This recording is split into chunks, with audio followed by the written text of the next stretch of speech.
नमस्कार, मैं Mamata, primary teacher, GGPS Daulatpur, Fatehabad, Haryana से बिलोंग करती हूँ। ये जो मॉडल है ये कॉम्पिटेंसी है क्लास 3rd to 5th। इस मॉडल की विशेषता ये है कि ये तीसरी से लेकर 5वीं तक सभी कक्षाओं के लिए यूज़ किया जा सकता है। बार ग्राफ स्टार्टिंग में हम बच्चों को बताएंगे नहीं कि ये बार ग्राफ है, बच्चा सिर्फ इसको देखकर ही उत्साहित हो जाएगा कि ये चीज़ क्या है। हमने बच्चों को क्लासेस में भेजा कि हाँ डेली हम लिखते ही हैं, जैसे मिड डे मील वाला भी, तो कितने बच्चे क्लासेस में आए। मान लो फर्स्ट क्लास में आज कितने बच्चे प्रेजेंट है बेटा, फर्स्ट क्लास में 15 बच्चे प्रेजेंट हैं। दूसरी में कितने बच्चे आए बेटा, 20 बच्चे आए हैं। बच्चे बोलेंगे 20 आए हैं, या बीच में ये साइन भी लगा रखे हैं, अभी स्टार्टिंग है तो इतना ही हम। थर्ड में 15 आए हैं मैम। फोर्थ में कितने बच्चे आए हैं, जाओ बेटा काउंट करके आओ मैम, 25 आए हैं। और फिफ्थ में 10 स्टूडेंट आए हैं। तो बच्चा आके देखेगा, अच्छा इसको बच्चे को हम बता देंगे कि ये ऐसे लगा दिया गया है। अब बच्चे से हम काफ़ी क्वेश्चन पूछ सकते हैं, किस क्लास में सबसे ज़्यादा आए हैं, किस क्लास में सबसे कम आए हैं, किन 2 क्लासेस में सेम बच्चे आए हैं। तो इसके अलावा आज आपके घर में क्या सब्ज़ी बनी थी, इसको इसलिए भी यूज़ कर सकते हैं कि कई बच्चे कहेंगे कि मेरे घर आलू बनाया था, कई बच्चे सिमिलरिटी मिलती है, तो हाँ इतने बच्चों के घर आलू बना है, इतने बच्चे चावल खा के आए हैं, इतने बच्चे दही खा के आए हैं, इतने बच्चे रोटी खा के आए हैं। तो इससे भी डेली यूज़ से बाद में उसको हम बार ग्राफ से डिनोट कर देंगे कि ये हम आंकड़े एकत्रित कर रहे हैं और इसको ऐसे दर्शाया जाता है। तो बार ग्राफ बच्चा खेल खेल में ही सीख जाता है, चाहे वो फ्रूट की पसंद हो, वेजिटेबल्स हैं, आज बच्चों को कौन सा कलर पसंद है, काफ़ी चीज़ें।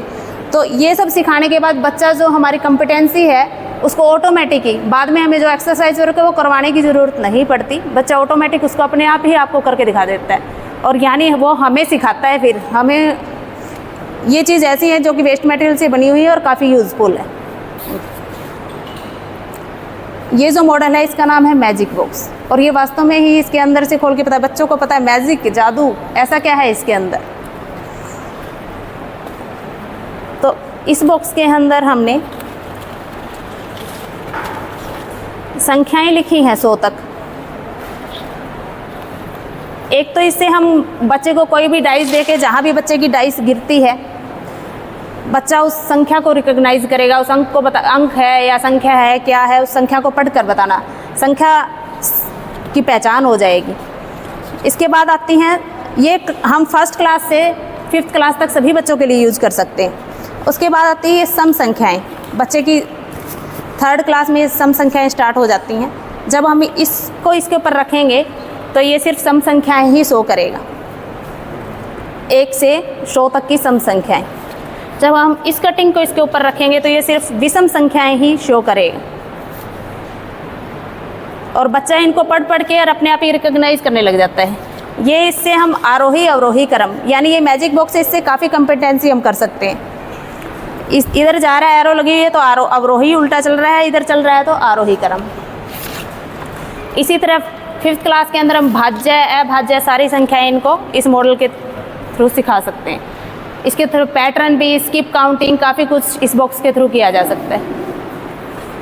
और ये बॉक्स में है तो ज़्यादा इसका फटने वगैरह का भी डर नहीं है, ये मॉडल भी थोड़ा मजबूत भी है और हम इसको आसानी से रख भी सकते हैं।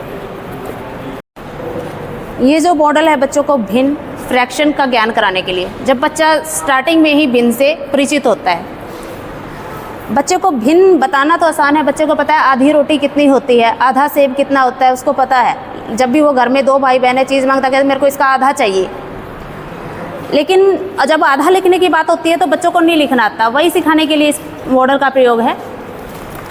ये 2 भाई बहन है, इसकी मम्मी ने पीछे बताया तो ऑफकोर्स 2 भाई बहन है तो आधा आधा करेंगे वो, तो हमने इन दोनों को आधा आधा पिज़्ज़ा दे दिए। अब बच्चों को हमें ये बताना है कि जब दोनों बच्चों को आधा आधा दे दिया गया है तो उस आधे को लिखना कैसे है। हम बच्चे को बताएंगे कि पिज़्ज़ा को कितने हिस्सों में बांटा।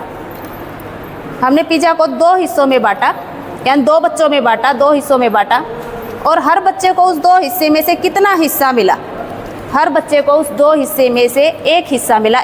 2 हिस्से किए, 1 हिस्सा इसको दिया, 1 हिस्सा इसको दिया, तो हम इसलिए उसको आधा इस तरह से लिखते हैं, 2 हिस्से में से 1 हिस्सा देना, यानी 2 बच्चों में बराबर बराबर 1-1 भाग बांट दिया। तो यहाँ हर बच्चे को मिला आधा, आधा। अब हुआ क्या, ये दोनों बच्चे पिज़्ज़ा खाने भी नहीं बैठे थे कि इनके दो दोस्त आ गए। ये सिर्फ इसलिए कि बच्चों को बड़ा इंटरेस्टिंग लगता है कि मैम ने क्या कवर कर रखा है। तो अब ये आ गए, तो ये इनकी मम्मी ने कहा कि आप इनके साथ शेयर कर लो। तो वो क्या करेंगे, इस दो में से ये आधा हिस्सा अपना इसको दे देगी, ये अपना आधा हिस्सा इसको दे देगा। अब इन चारों के पास इस पिज़्ज़ा के 4 हिस्से हो गए। अभी तो हम इनको आधा आधा कह रहे थे, अब ये इसका तो आधा है, लेकिन अब इसको इस पिज़्ज़ा के 4 हिस्से हो गए। तो कितने हिस्से हुए, 4। और हर बच्चे को कितना हिस्सा मिला, 4 में से एक एक हिस्सा, यानी 4 बच्चों में बराबर बराबर एक एक भाग हमने डिवाइड कर लिया। तो 1/4 भाग को हम इसको ऐसे लिखेंगे, यानी हर बच्चे को मिला 1/4, 1/4। जितनों में बांटा, जितने हिस्से किए उसको हम हर के रूप में लिखते हैं, और जितना उनको हिस्सा मिला उसको हम अंश के रूप में लिखते हैं। तो यहाँ बच्चों को अंश, हर, बाद में अगर हम चाहें तो इससे भिन्न को जोड़ना, और इसी तरीके से हम 2/3, 3/4 सब कुछ सिखा सकते हैं।